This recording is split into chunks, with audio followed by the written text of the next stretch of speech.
제가 3장 내용이 중요하다고 이야기했죠. 3장 내용이. 그 3장 내용에 대한 실례가 4장에 나옵니다. 예를 든 거죠. 왜 우리가 믿음으로 의로워질 수 있는가? 지금 대상은 유대인입니다. 근데 유대인이지만 이방인들에게도, 오늘 우리들에게도 이제 해당되는 말씀입니다. 그럼 유대인들은 항상 생각하는 게 뭐냐 하면, 나는 선택받았다. 나는 유대인이다. 나는 할례를 받았다. 나는 율법을 가지고 있다. 이게 이제 유대인들의 생각이에요.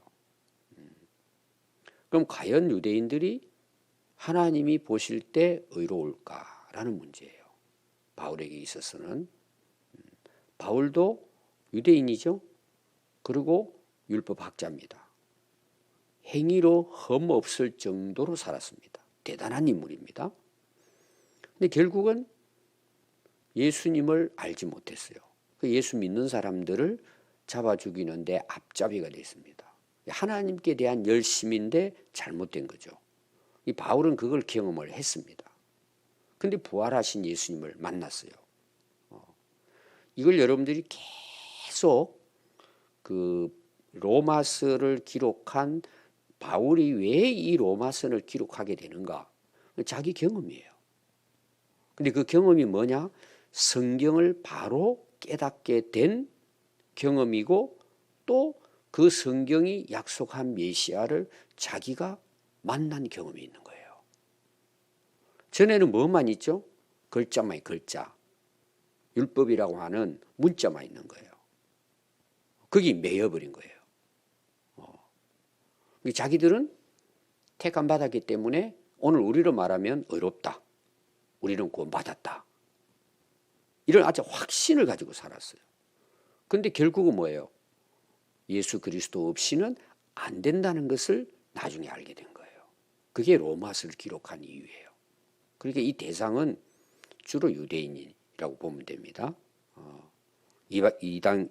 이방인들은 해당을 되지만, 그래서 오늘 시작이, 자, 유대인들이 따르고 믿고 따르고, 어떻게 보면은 믿음의 조상으로 보는, 그들에게 있어서는 가장 그들의 어떤 신앙의 아버지가 되는 인물이 있다면 누굴까요? 아브라함이에요. 아브라함. 이 바울이 이걸 이제 아브라함에 대해서 예를 드는 거예요. 왜 믿음으로 구원을 받는가? 의로워질 수 있는가? 또 하나, 유대인들이 우상처럼 여기고 기다리는 메시아의 하나의 그 모델이 있어요. 누굴 같아요? 다윗이에요. 그들이 바라는 거예요.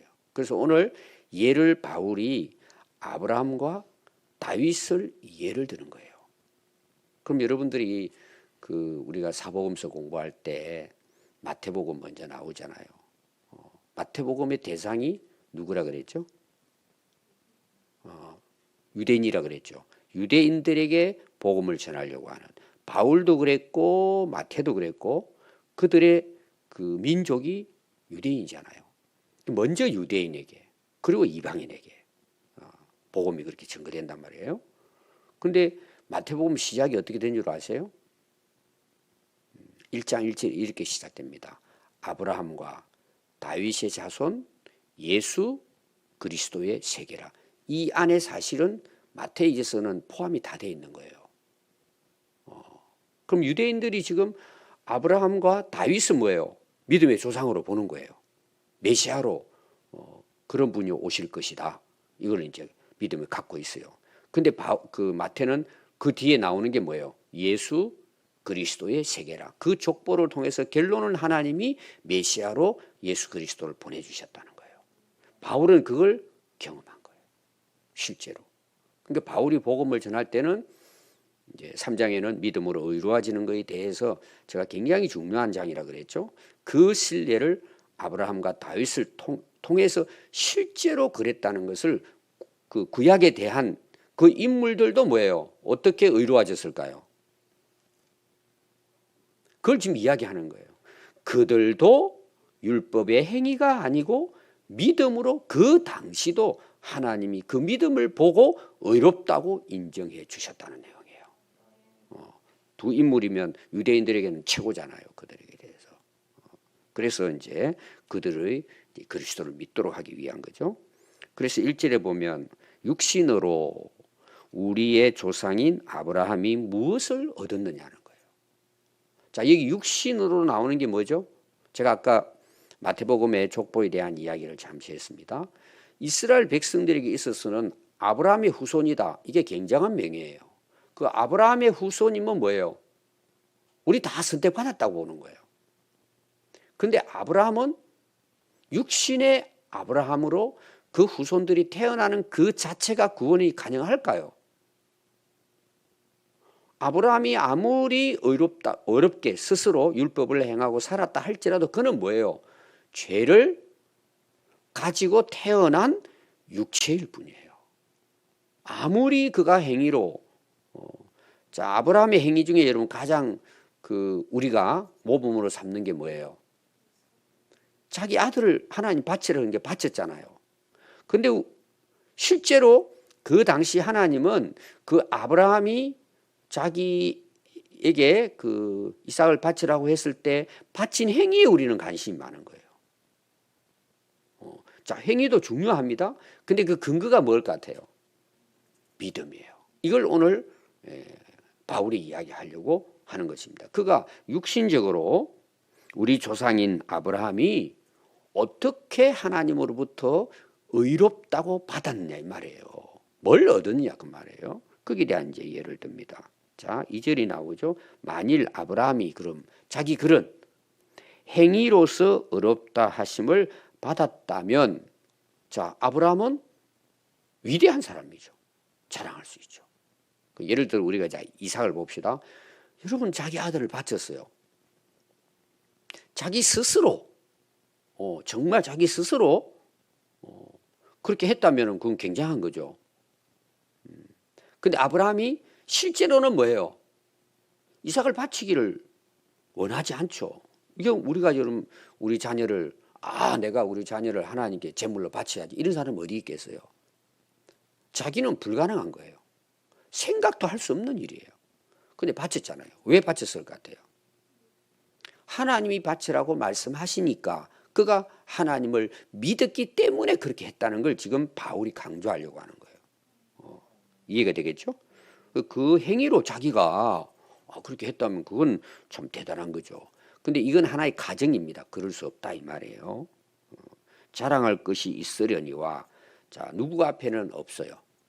하나님 앞에서는 없단 말이에요. 이 말은 우리도 다 해당돼요. 근데 우리가 이거 실수 얼마나 많이 하는지 몰라요. 우리가 이제 자랑하는 거, 물론 이제 우리가 예수 믿고 나서 내가 은혜 받고 변화된 거, 제가 어제도 이야기했죠. 내가 예수님 때문에, 내가 하나님 때문에 그분을 드러내기 위해서 하나님이 내게 하신 그 어떤 일을 우리가 간증하잖아요. 근데 하다 보면 되게 우리가 어떤 일이 일어나요? 자기를 자랑해 버리는 거야. 내가 이렇게 했다는 거예요. 내가 이렇게 했다. 아브라함은 자랑할 것이 하나님 앞에는 없는 거예요. 그래서 오늘날 많은 사람들이 이제 신앙생활을 하면서 교만하고 이제 실수하고 실패하는 영역이 있어요. 내 의를 드러내는 거예요. 내 의를. 내가 이렇게. 어떤 경우는 유대인처럼 될 수 있어요. 나는 당신보다 이렇게 했으니까 뭐예요? 나는 너보다 더 의롭고 그 의로 내가 구원받았다는 착각에 빠지는 거예요. 또 믿음이 없는 사람은 어떤 또 착각을 하느냐? 나는 하나님께 뭔 한 게 없는데 내가 내 스스로 볼 때 내 행위로 볼 때 내가 구원받을 수가 없는데 그리고 또 좌절하는 거예요. 둘 다 잘못된 거예요. 여러분들이 내가 믿음이 흔들리잖아요. 뭔가 확신이 없어. 너무 세상이 불안전하고 세상이 막 혼돈되니까 헷갈리는 거예요. 또 요사이는 유튜브 같은 데서 이상한 말을 하는 사람들이 많이 나오잖아요.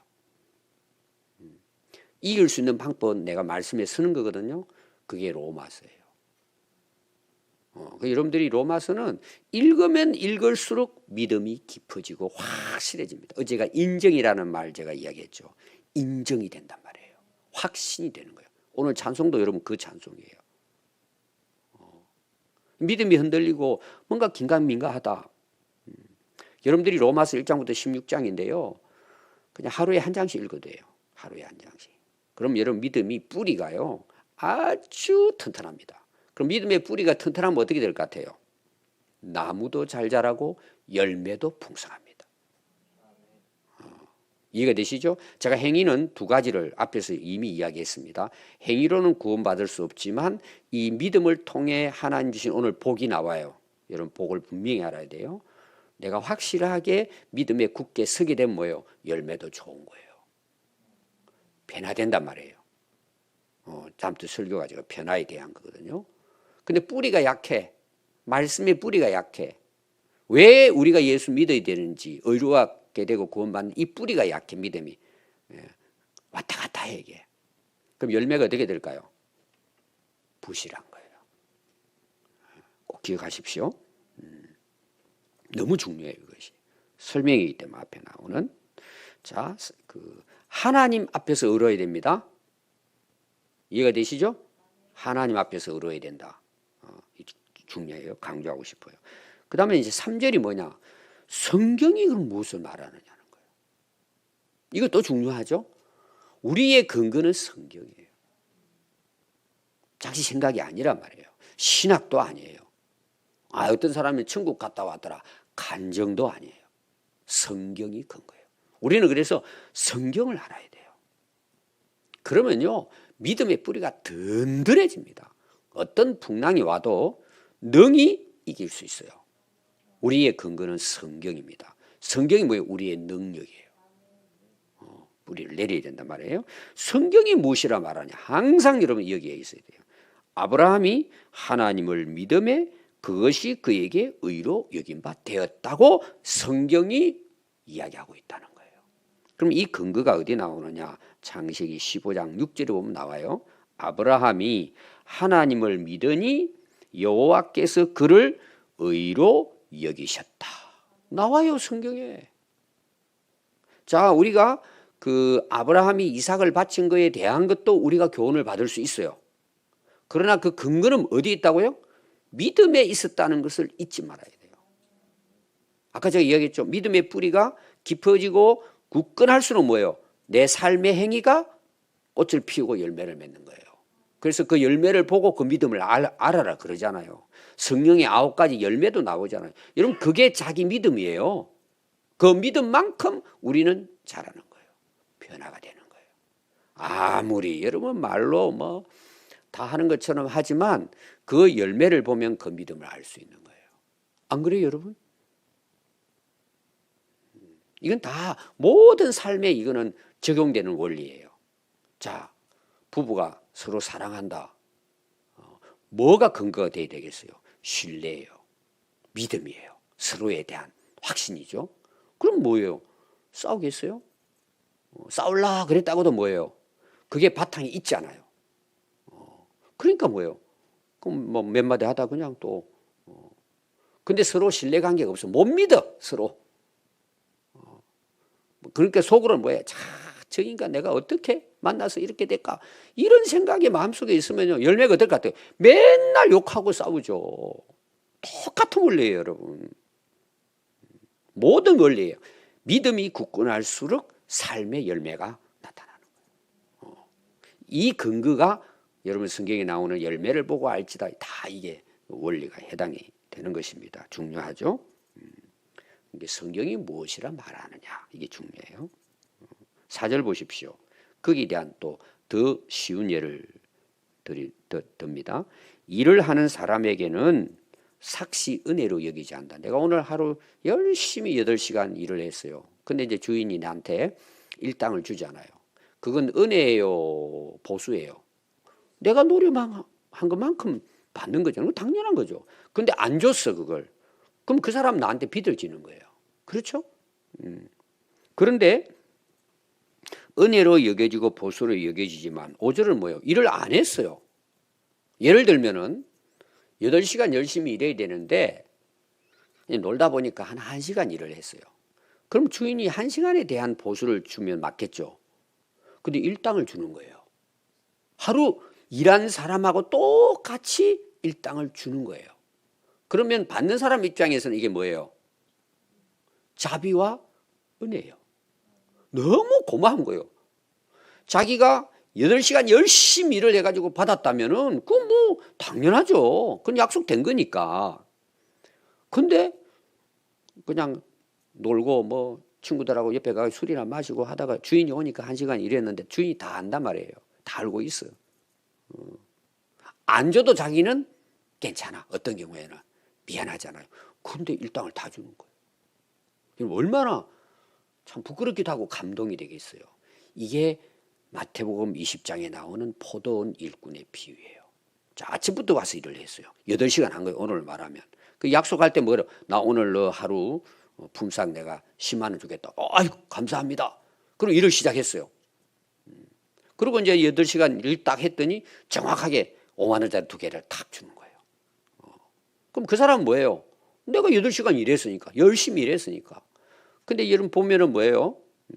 1시간 지난 후에 2시간 지난 후에 5시간 지난 후에 마지막 1시간 남겨놓고도 일꾼이 부족하니까 주인이 가가지고는 우리 집 내일 출하해야 되는데 너 와 그러고 왔어요. 그럼 이제 마지막 우리가 한 1시간밖에 일을 할 수 없는데도 자기를 데려와서 일을 시킨 거예요. 고마워요 안 고마워요? 사실 집에 도망가야 돼요. 오늘 하루 허당 친 거예요. 근데 일꾼이 오더니 1시간 남았는데도 그 1시간이면 너 와서 우리 포도원에 와가 일해. 내가 알아서 좀 줄 테니까. 그럼 그 사람 무슨 생각할 것 같아요? 8분의 1로 생각하겠죠. 1시간이니까. 근데 주인이 얼마를 줘요? 10만 원을 주는 거예요. 여러분 같으면 어떨 것 같아요? 내가 진짜 가난하게 살고 오늘 하루 품삯 안 받아가면은 우리 자식들 오늘 먹을 거리가 없는데 하루 먹고 하루 사는 일하고 살아가는 사람은 그래요. 근데 내가 오늘 돈 10,000원 주면 감사하고 뭐 안 줘도 괜찮고 이러는데 10만 원을 딱 준 거예요. 여러분 같으면 어떨 것 같아요? 그렇게 가난하게 사는데 사실은 감동이에요. 눈물 나는 거죠. 그럼 주인에게 뭐라 그럴 것 같아요? 나 오늘 일한 만큼 받았으니까 그럴 것 같아요? 참 인사하면서 너무 고맙다고 내일은 제가 불러주면 더 열심히 하겠다고. 얼마나 감동적이에요. 이게 은혜예요. 일하지 않았는데 보수를 받은 거예요. 이게 복음이에요. 그걸 마태복음에서 이제 마태가 비유를 한 것이죠. 그래서 일한 것이 없이 하나님께로부터 의로 여기심을 받은 이 사람이 뭐가 있다는 거예요? 복이 있다고 다윗이 말했다는 거예요. 이해가 되죠, 여러분? 복음이 뭔지? 그래서 세 번째 제가 중요한 거. 첫 번째는 이제 여러분 앞에 나오는 하나님 앞에서 의로우냐. 두 번째는 성경이 뭐라고 말하느냐. 또한 세 번째, 성경이 말하는 복이 뭐냐는 거예요. 우리가 흔히 말하는 복. 복음이 뭐냐는 거예요. 일하지 않았는데 받은 거예요. 그걸 은혜라고 말하죠. 그건 다윗이 말을 했다는 거예요. 그럼 다윗이 말한 이 성경의 근거는 시편 32편 1절부터 나옵니다. 그 1절의 내용이 여러분 아래에 한번 보십시오. 7절에 나옵니다. 불법이 사함을 받고 그 죄가 가리어짐을 받는 사람들이 뭐가 있어요? 복이 있다는 내용이에요. 그리고 주께서 그 죄를 어떻게 하지 않아요? 죄인인데 벌 받아야 되고 심판 받아야 되는데 죄가 없다고 이야기하는 거예요. 내가 죄인인데. 그런 사람이 뭐가 있다는 거예요? 복이 있다는 거예요. 그럼 다윗이 여러분 그 시편 이 지금 다윗이 이야기한 기록한 이 시편 32편의 배경이 뭔 줄 아세요? 다윗이 왕이 되어 가지고 밧세바를 범하고 아주 못된 살인까지 한 다윗이 그 죄를 깨닫고 하나님 앞에 회개하면서 그 고백을 하는 내용이에요. 이 내용이. 그럼 제가 앞에서 이야기했죠. 아브라함이나 다윗이 우리가 위대한 사람이라고 보고 있잖아요. 그분의 한 어떤 그 내용을 보면. 근데 그것은 거의 다 어떤 부분에서 우리가 그렇게 보고 있느냐 하면은 그가 지금 이 말씀을 아브라함도 그렇고 다윗도 그렇고 믿음을 통해서 하나님이 의롭다 여김을 받은 이 은혜를 깨닫고 난 이후부터의 그의 삶이에요. 물론 그 앞에도 우리가 본받을 건 있습니다. 우리가 아브라함과 다윗을 또 이 바울이 이야기하는 것은 그가 믿음으로 이렇게 하나님 앞에 의롭다고 인정받은 것에 대해서 우리가 본받아야 된다는 내용이에요. 그가 한 행위도 중요하겠지만 그 근거는 뭐라고요? 하나님께 대한 믿음 때문이었다는 거예요.